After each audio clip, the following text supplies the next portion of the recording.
ગાંધીનગરમાં સન મોબિલિટીએ ટાટા સ્ટાર બસ સાથે વિશ્વનું પ્રથમ મલ્ટી બેટરી સ્વેપિંગ સોલ્યુશન રજૂ કર્યું છે.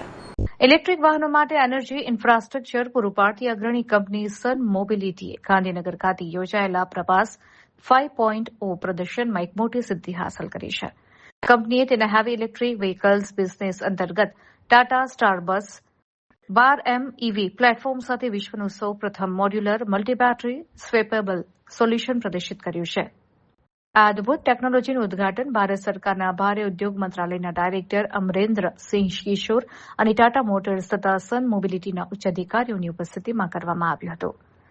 આધુનિક સિસ્ટમની ખાસિયત એ છે કે તે ટાટા સ્ટાર બસમાં માત્ર 5 મિનિટથી ઓછા સમયમાં 2 બેટરી બદલવાની સુવિધા આપે છે, જેનાથી ચાર્જિંગમાં વેડફાતો સમય બચશે. સન મોબિલિટીના સહસ્થાપક ચેતન મૈની અને HEVના CEO અશોક અગ્રવાલે જણાવ્યું કે આ સોલ્યુશન ભારતના $12 બિલિયન કોમર્શિયલ બસ માર્કેટને મોટા પાયે કાર્બન મુક્ત કરવામાં મદદ કરશે.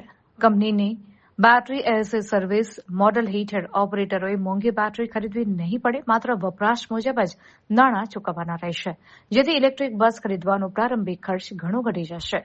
275થી વધુ પેટન્ટ્સ પર આધારિત આ ટેકનોલોજી સંपूर्णपणे भारतમાં જ ડિઝાઇન અને ઉત્પાદિત કરવામાં આવી છે. मेरा नाम अशोक अग्रवाल है और मैं सन मोबिलिटी हैवी इलेक्ट्रिक बिजनेस का CEO हूँ. खास करके आज बस लॉन्चिंग है, किस तरह का प्रयास है और सेफ्टी के क्या फीचर है?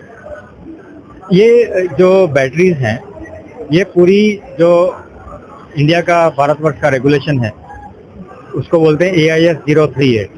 तो ये सारी बैटरीज AIS 038 कंप्लाइंट है और ARAI के द्वारा सर्टिफाइड हैं. तो ये ऑपरेशंस के लिए पूर्ण तरह सुरक्षित है. खास करके क्या रहेगी बस की खासियत और किस तरह का रहेगा? इसमें जो बस ऑपरेटर्स हैं वो बस को विदाउट बैटरी खरीदेंगे. उसके कारण बस का जो दाम है वो जो उनकी डीजल की बस है उसके बराबर या उससे कम आ जाएगा. और बैटरी उनको नहीं खरीदनी है, बैटरी हम उनको पे एज यू गो बैटरी हम उनको पर किलोमीटर या पर किलोवाट आवर बेसिस से प्रोवाइड करेंगे. और बस को चार्जिंग के लिए खड़ा नहीं रहना है. चार्जिंग हमारे सन मोबिलिटी के बैटरी स्वैप स्टेशन में होएगी और 3 मिनट से कम में जो यूज बैटरी है उसको फुल्ली चार्ज बैटरी के साथ स्वैप कर दिया जाएगा. और ये जो व्हीकल्स हैं ये 24 घंटा रनिंग के लिए अवेलेबल होंगे, तो उनको पार्क नहीं करना पड़ता है चार्जिंग के लिए. कितनी बस भारत के रास्ते पे दौड़ेंगी और किस प्रकार रहेगी? हिंदुस्तान में हर साल करीब 1 लाख डीजल बस बिक जाती हैं. करंटली करीब 5000 फिक्स बैटरी की इलेक्ट्रिक बसेस साल में बिक रही हैं. मुझे लगता है कि शॉपिंग की जो ग्रोथ है वो फिक्स बैटरी से ज़्यादा फास्ट होगी, क्योंकि ये ज़्यादा अफोर्डेबल है फिक्स बैटरी की तुलना में.